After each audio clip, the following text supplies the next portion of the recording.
On the night of the 25th of June 1906, beneath the dazzling lights of Madison Square Garden's rooftop, 3 deafening gunshots rang out. Stanford White, celebrated architect, symbol of New York's high society, collapsed instantly, his blood staining the velvet floor. What had begun as the glittering premiere of Mlle. Champagne turned into a crime scene of horror, with thousands of panicked spectators fleeing in terror. The gunman was none other than Harry Thaw, husband of the beautiful Evelyn Nesbit, White's former lover. This was no ordinary murder. It was the climax of a tangled love triangle, a brilliant architect drowning in decadent excess, a young woman torn between love and power, and a wealthy heir whose obsession curdled into hatred. Love, lust, and honor converged into a storm of blood at the very heart of glamorous New York. So what led to the fatal moment when Stanford White was gunned down in the glow of his own creation? Welcome to Hollywood Shadows, where infamous crimes and hidden histories are retold with raw truth and cinematic drama. If you find this story gripping, don't forget to like, subscribe, and ring the bell so you won't miss the shocking tales to come.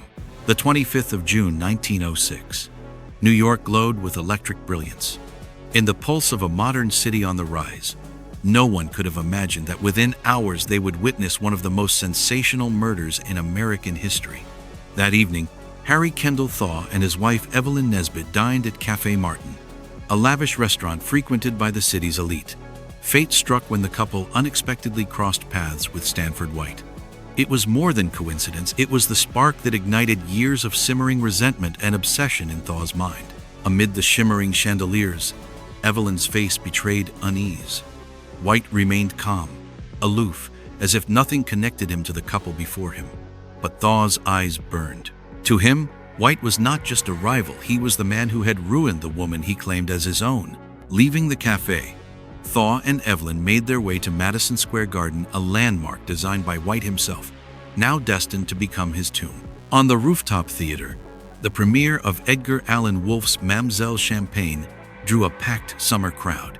No one noticed Thaw's long black overcoat, far too heavy for the sweltering heat.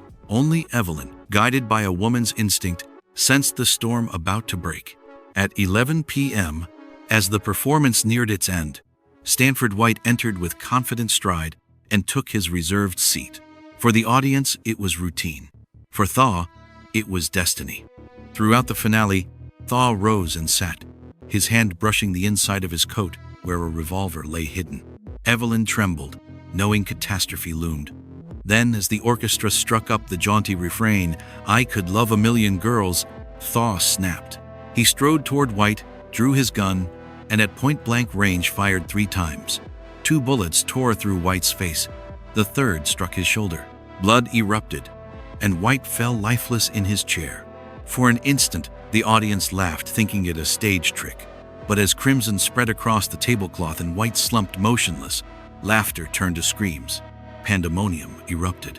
Spectators trampled seats in their rush to escape. In the chaos, Thaw brandished his revolver and shouted, "I did it because he ruined my wife. He will never touch her again." Some witnesses recalled him crying, "He destroyed my life." However phrased, the message was unmistakable. This was a public execution in the name of love and honor. Police seized Thaw on the spot. Evelyn fled into the night, later confessing, "I was utterly paralyzed, body and soul. I moved like someone in a trance for hours afterward." Endo.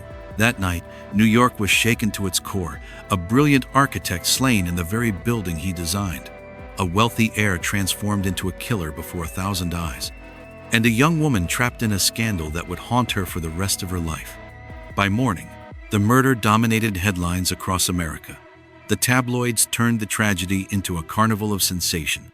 Within days, the entire nation knew the lurid details, from Thaw's black coat to White's reserved table. A week later, Thomas Edison rushed a short film, The Rooftop Murder, into Nickelodeon theaters, bringing the crime to the silver screen while the blood was still fresh. For the first time in history, a killing had been reenacted as entertainment. Thaw's trial became the trial of the century. Crowds besieged the courthouse, foreign correspondents swarmed New York. The press painted White as the emblem of corruption, dissecting his architecture as the product of a depraved soul. Thaw, by contrast, was hailed by some as a chivalrous husband, while prosecutors branded him insane. The deepest wounds, however, were inflicted on Evelyn. In a packed courtroom of men, she was forced to recount in painful detail her private past with White, what one journalist called a public dissection of a woman's soul. A corps of female reporters, dubbed the Sob Sisters, dramatized her agony for readers, making the spectacle even more lurid. Ultimately, Thaw's family wealth secured a verdict of temporary insanity. He was confined to an asylum rather than prison. The judgment divided the public.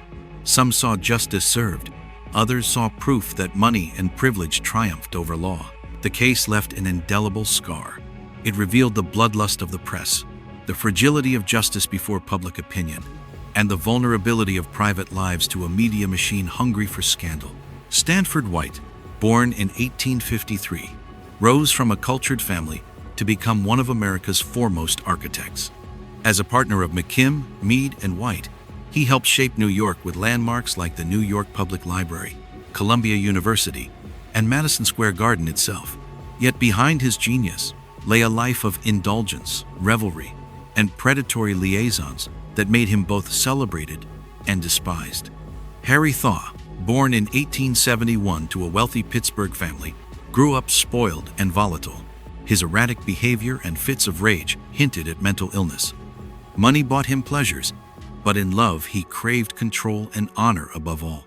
Evelyn Nesbit, born in 1884, rose from poverty to fame as a model and actress. Dubbed America's first it girl, she embodied youthful beauty and glamour. But that beauty made her prey for powerful men like White, and later Thaw. Bound together by ambition, obsession, and lust, the three spiraled toward the bloody climax on that rooftop stage. The death of Stanford White closed the chapter of a brilliant yet decadent life, while opening a tragic saga for Thaw, Evelyn, and American society itself. This was not merely a jealous husband's crime, but a brutal collision of love, lust, honor, and moral decay. White, the visionary architect, raised monuments that still grace New York, yet built a private life that invited vengeance. Thaw, the privileged heir, turned love into obsession and honor into a motive for murder. Evelyn, America's darling, became a symbol of downfall, dragged from stardom into a courtroom spectacle and a lifetime of scrutiny. But beyond the individuals, the case mirrored an era, a society enthralled by scandal, where tabloids reigned, and justice itself bent beneath the weight of publicity and wealth. It asked the eternal question: did justice prevail in a trial staged for the masses, or was it just another performance under blinding lights? Over a century later, the case still echoes as a bitter lesson. Love can redeem, but when twisted by desire and power, it becomes the fuse of destruction. And so the questions remain. Was Harry Thaw a madman or a gallant husband? Was Evelyn Nesbit a victim or an opportunist? Or were they all tragic products of a society that worshipped glamour while rotting beneath? If you have your own thoughts on this case, share them in the comments below. Don't forget to like, subscribe, and ring the bell to join us for more shocking and mysterious stories. Every comment you leave fuels our mission to uncover and retell the dark dramas that changed history.